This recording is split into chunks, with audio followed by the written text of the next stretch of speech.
Hello everyone, welcome to the channel. In this video, I'll guide you through the process of changing the aspect ratio in Canva. Let's get started. If you're working on a project like a logo and need to adjust the aspect ratio, simply navigate to the resize option at the top. From there, select custom size.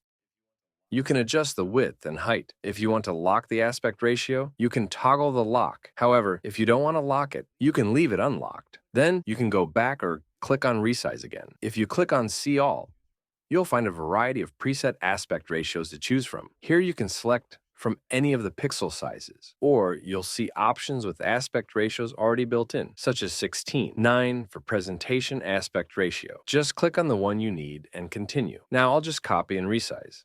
It will take a few seconds.